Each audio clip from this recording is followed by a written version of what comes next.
उन मजदूरों की क्या हालत है, उनकी करुणामयी स्थिति को देख करके समाजवाद की आई। जेठ हो या पूस हमारे कृषकों को आराम कहाँ, छूटे कभी संग बैलों का ऐसा कोई याम नहीं। मुख में जीभ शक्ति भुज में जीवन में सुख का नाम नहीं। बसन कहाँ सूखी रोटी भी मिलती दोनों साम नहीं। तब समाजवाद का बात आता है। पंडित अटल बिहारी वाजपेयी ने कहा था कि चौराहे पे लूटता चीर, प्यादे से पिट गया वजीर। चलूं आखिरी चाल की बाजी, घोर विरक्ति रचाऊं मैं, राह कौन सी जाऊं मैं, राह कौन सी जाऊं मैं। तो लोग तो इस कब्र पर कुछ बच्चे इसी कब्र पर कुछ अपने श्वानों को दूधों से नहलाते हैं, और इसी कब्र पर कुछ बच्चे वो दूध दूध वो चिल्लाते हैं। नमस्कार, मैं अभिषेक कुमार। आज मैं आपको निर्मल जी, जो निर्मल मिश्रा बिहटा से हैं, नगर अध्यक्ष, मैं इनसे मिलाने जा रहा हूँ, रूबरू करा देता हूँ आपको। और मैं आज बहुत सारी क्वेश्चंस हमारे समाज में प्रशांत किशोर, तेजस्वी यादव, राहुल गांधी और ये क्या बोलते हैं अखिलेश जी, जो ऐसे छोड़ देते हैं समाजवाद और लोकतंत्र, इन लोग का जो है सो हथकंडा हो चुका है। कोई गांधी के नाम पर वोट सपोर्ट मांग रहा है 2 पीढ़ी 3 पीढ़ी के बाद, कोई समाजवाद पर मांग रहा है। और किसके पास कितना ज्ञान और कितना ध्यान है समाजवाद का, ये जानते हैं, ये समझते हैं। तो सर, आप मुझे ये बताइएगा कि ये जो है समाजवाद का परिभाषा क्या है, जो कभी अमूमन अखिलेश यादव तो अपने पार्टी का नाम ही समाजवादी पार्टी रखा है उन्होंने। और यहाँ बिहार में, वो यूपी की बात है, और बिहार में तेजस्वी यादव, जिनको लोग 9वीं फेल कहता है, लेकिन 9वीं फेल नहीं, उन्होंने बताया कि 9वीं फेल नहीं, 9वीं पास हूँ, 10वीं फेल हूँ। तो 10वीं फेल आदमी समाजवाद का जब नाम लेता है, लोकतंत्र को बचाने का अभियान उसका है, तो ये कहाँ तक जायज और कहाँ तक नाजायज है। सबसे पहले हम जानेंगे कि इसे समाजवाद और लोकतंत्र है क्या। देखिए, समाजवाद का अर्थ होता है, समाजवाद की जरूरत क्यों। पहली बात तो हम ये स्पष्ट करना चाहेंगे, समाजवाद की जरूरत क्यों। तो इस कब्र पर कुछ बच्चे इसी कब्र पर कुछ अपने श्वानों को दूधों से नहलाते हैं, और इसी कब्र पर कुछ बच्चे वो दूध दूध वो चिल्लाते हैं। दूध चिल्लाते हैं। हाँ। तो कुछ लोग अपने कुत्ते को दूध पिला रहे हैं, अच्छा, और कुछ लोगों के बच्चों को पीने के लिए दूध नहीं मिल रहा। अच्छा। इसी कब्र पर कुछ अपने श्वानों को दूधों से नहलाते हैं, और इसी कब्र पर कुछ बच्चे वो दूध दूध वो चिल्लाते हैं। विवश देखती माँ अंचल से नन्ही जान तरफ रह जाती, अपना रक्त पिला देती फट जाती यदि वज्र की छाती। दूध दूध वो बस तुम्हारा दूध खोजने हम जाते हैं।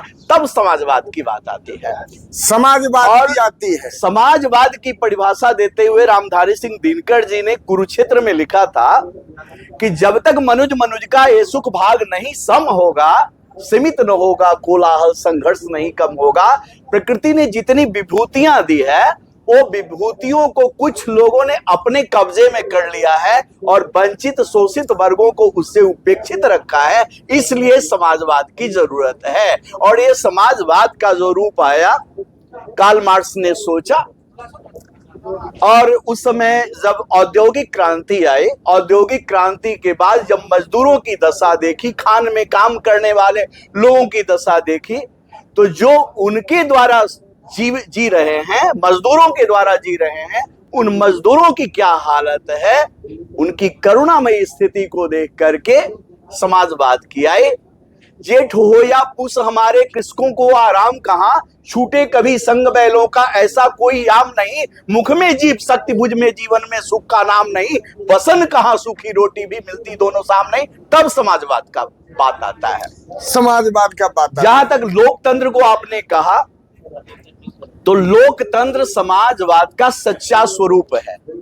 लोगों ने कहा कि जब राजसी व्यवस्था थी, राजा होते थे, हाथी घोड़ा पाल की जय कन्हैया लाल लाल की। की, हाँ। और राजा लोग जो होते थे, राजाओं का शासन होता था, वहां पर शोषित पीड़ित वंचित समाज और उपेक्षित समाज नीचे खाई में गिरा हुआ था।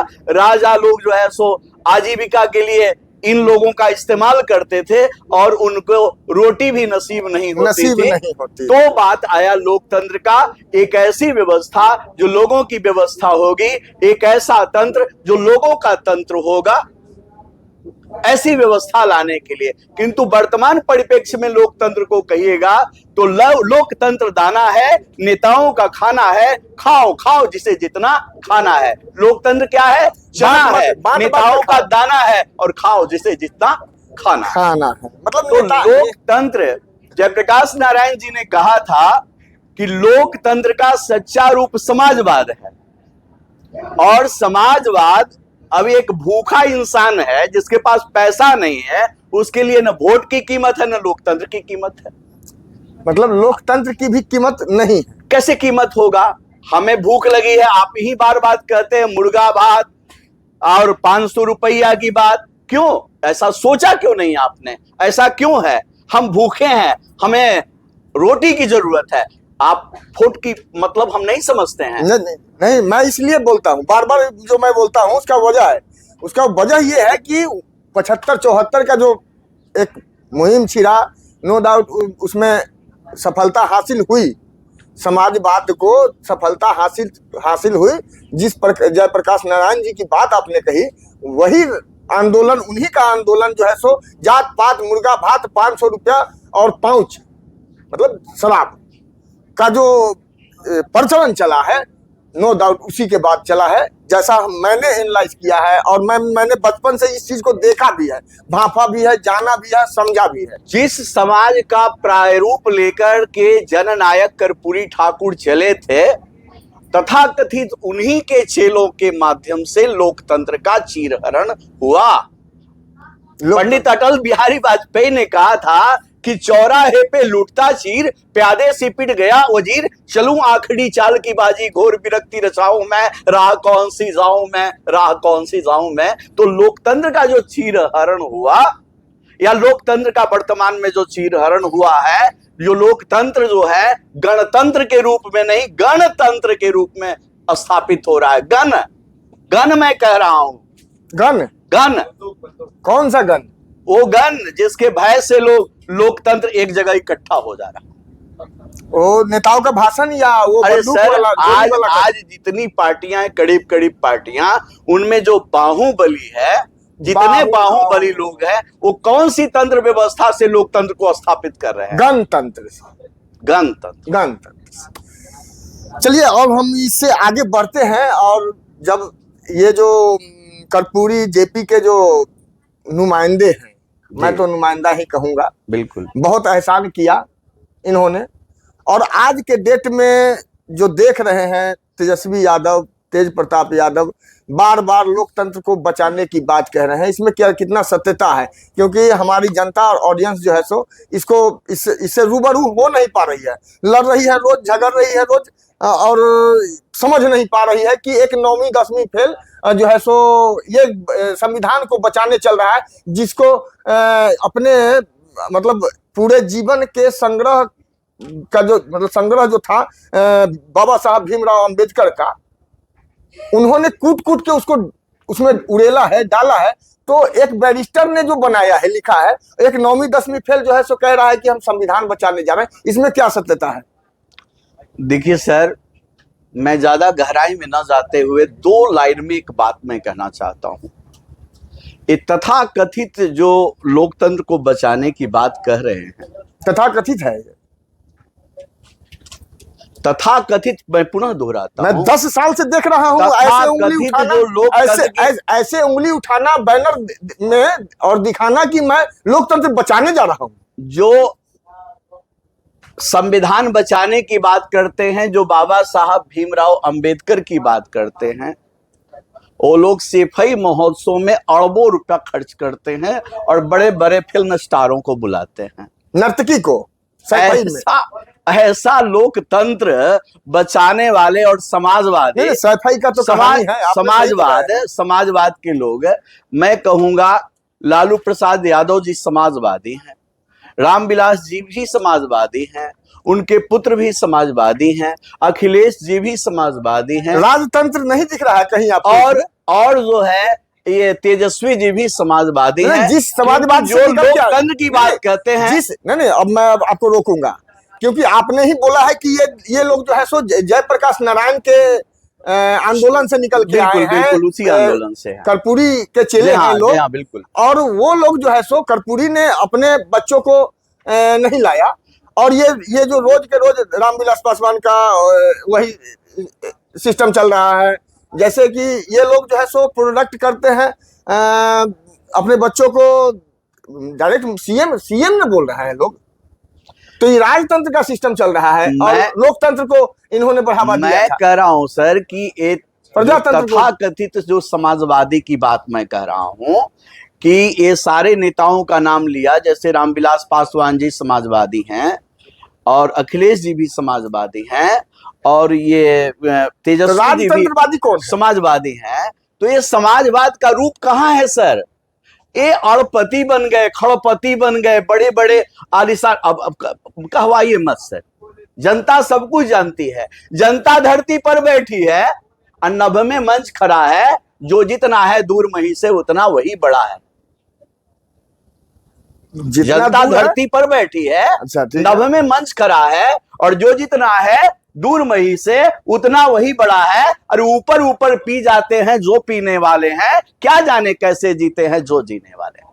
जो जीने वाले हैं, जो नीचे के लोग हैं, तो नीचे के लोगों का अगर ख्याल रखा हुआ होता सर, तो सुदूर गांव में जाइए और जाके देखिए कि तथाकथित समाजवादियों ने उन गरीबों को क्या दिया। चलिए अब हम लोग इस चीज को भी अब साइड करते हैं, जो समझना होगा हमारे ऑडियंस समझ लिए होंगे, नहीं तो अगले में देखा जाएगा जो क्वेश्चन आएगा, और हमारे ऑडियंस जो लिखते हैं कुछ ना कुछ, तो हम आते हैं कि जैसे आप प्रशांत महासागर जन सुराज का जो ये सत्याग्रह का भव्य आश्रम बना हुआ है, इसमें आप आए हैं, तो नो डाउट आप किसी न किसी अपेक्षा से आए होंगे प्रशांत महाराज। मैं ये जानना चाहता हूं आपसे, आप शिक्षित भी हैं, शिक्षक भी हैं, तो मैं ये जानना चाहता हूं कि जात पात मुर्गा भात 500 रुपया और ये शराब का जो सिस्टम चल रहा है हमारे समाज में, जब जब चुनाव आता है तो मुर्गा भात जरूर बट जाता है और उसी पर वोट गिर जाते हैं, और सत्ता में जो समाज, जिनको आपने समाजवादी कहा, वही काबिज हो जाते हैं। तो इसको कैसे क्रैक करेंगे प्रशांत और आप लोग मिल करके? देखिए सर, अभी जातिवाद जो इसका सॉल्यूशन मुझे दूर दूर तक नजर नहीं आ रहा। अभी जो जातिवाद है, इसके जकड़न से बिहार को मुक्त करना होगा, और जातिवाद जब तक रहेगा तब तक हम समता मूलक समाज का निर्माण नहीं कर सकते, अच्छे लोगों को चुनकर नहीं ला सकते। हमारे माननीय प्रशांत किशोर जी कहते हैं कि एक ही 1200 लोगों का जो परिवार है, वही परिवार जो है वो पूरे बिहार की शासन व्यवस्था को स्थापित करा। तो ये तो लोकतंत्र नहीं है सर, लोकतंत्र का चीरहरण हो रहा है। लोकतंत्र तो तब आता जब नए लोगों को मौका मिलता, तो नए लोगों को मौका जनता कब देगी? वो तो जातिवाद से घिरी होगी जी। और राजा के बाद राजा का बेटा सोना का चम्मच मुंह में लेके पैदा हो रहा है। तो ये हमारी जनता से मैं कहना चाहूंगा कि कब तक आप पालकी जो ढोते शिक्षित और योग्य लोग घर में बैठे हुए हैं, कब तक पालकी ढोते रहेंगे? इससे ऊपर उठिए, अच्छे लोगों का चुनाव कीजिए। आपके जाति में ही, अगर जाति में ही चुनना है तो अच्छे लोगों को चुनिए, विद्वान लोगों को चुनिए, ज्ञानी लोगों को चुनिए। क्या मजबूरी है 9वीं पास या 9वीं फेल लोगों को चुनने की? तो राजा है। तो जनता को यह तय करना होगा। दूसरी बात, आपने ये कहा कि ये कैसे मुक्त होगा और किस प्रकार से इस प्रकार का समाज बनेगा। हमारा जो युवा पीढ़ी है वो बिल्कुल बदलाव के मूड में है। मुझे तो नहीं लगता। नहीं सर, है। जब उनका दर्द मैं उनसे पूछता हूं, उनके तकलीफों को मैं उनसे पूछता हूं। अब बताइए, बेरोजगारी की कफन ओढ़े तरुण युवक चलते हैं, जो तरुणाई में ही कृषकाय नजर आते हैं। कुछ भंग खाते हैं, कुछ गुनगुनाते हैं, कुछ भुनभुनाते हैं, कुछ दीवाने से नजर आते हैं, और कुछ युवा पीढ़ियों से कहते हैं सो जाओ। तुम्हारे इस बेरोजगारी में सरकारी खजाने बढ़ेगी, तुम्हारी क्या हालत है। करोड़ों लाखों लोग सर बेरोजगारी की लाइन में लग करके बेचारे फार्म भरते हैं, करोड़ों रुपया उससे अर्जन होता है। नौकरी कितने लोगों को मिलती है सर? नौकरियां तो मिल रही हैं, बट रही है। प्रतिशत कितना है? हाँ? आपको मैंने बताया ना, 3-4 लाख नौकरी एक देने का तरफ वादा सर आपने ग्रेजुएशन बना दिया, डिग्री बांटी जा रही है, आपको भी मालूम है, कॉलेजों में डिग्री बांटी जा रही है। नहीं, मैं तो एक तरफ मैंने तो पढ़ के लिया है। ना, आपने पढ़ के लिया है भाई, कॉलेजों की हालत क्या है? वहां तो डिग्री बांटी जा रही है। इससे तो सारे लोग वाकिफ है कॉलेजों की क्या हालत है बिहार की। तो एक तरफ तो ग्रेजुएट बन गए, अब बड़ा सा आपने छनौटा लगा रखा है, छानेंगे, निकाल के फेंक देंगे कूड़े की तरह। आरक्षण का झुनझुनो दिए हुए हैं। बीए बैल कहते हैं लोग। हाई देखा, बीए पढ़ के बकड़ ही चरावा था। तो परिस्थितियां हैं, इससे युवक अगर बदलाव चाहते हैं तो उनको जातिवाद के बंधन से मुक्त होना पड़ेगा। और जातिवाद जो है, जातियां ठीक है, वो विवाह शादी के लिए है, ये भोजन के लिए जरूरी है। ये जो गाना बना था, वो रुक जाइए, ये जो गाना बना था बीए पढ़ के, हाय देखा बीए पढ़ के बकरी चरावता, तो ये जो लेखक होंगे जी, ये भी कुछ सोचे होंगे हमारे समाज के जी नहीं, विषय में। आनंद मोहन पांडे जी हैं जो फिल्मों में भी काम किए हैं और बहुत बड़े, अभी तो यूट्यूबर भी हैं बहुत बड़े।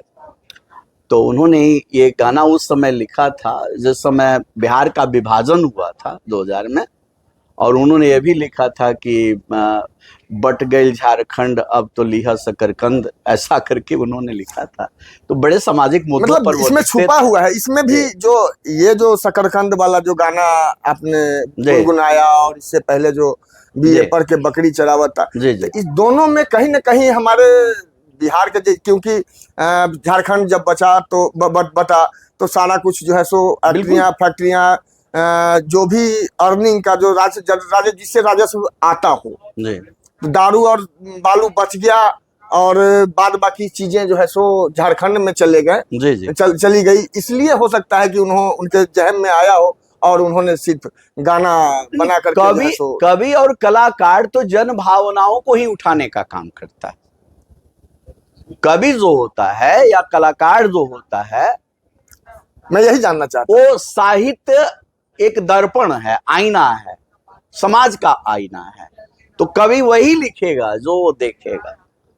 तो जन भावनाओं को उठाना कवियों का, मैं चूंकि कवि भी हूं, निर्मल कवि निर्मल हृदय निर्मल कहता बात, पेशे से शिक्षक रहा सीधी कहता बात। तो मैं जन भावनाओं को ही उठाने का काम करता हूं, और मैं अपने बिहार वासियों से मैं यही कहूंगा कि एक बार जाति पाति से ऊपर उठ करके अच्छे लोगों का चुनाव कीजिए।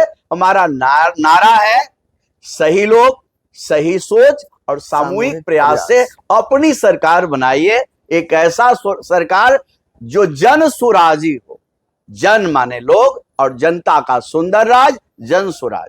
तो ऐसा लाने के लिए आप आइए, हमसे जुड़िए, हमारे कंधे को मजबूत कीजिए। 11 तारीख को पूरे बिहार वासियों को मैं निमंत्रण देता हूं, वो आए और हमारे कमजोर कंधे को और मजबूत। कहां बुला रहे हैं? सत्याग्रह? गांधी नहीं, गांधी मैदान में। आप सबको गांधी मैदान में आना है और प्रशांत किशोर के कंधे को, जनसुराजियों के कंधों को मजबूत बनाना है। बहुत बहुत धन्यवाद। नमस्कार।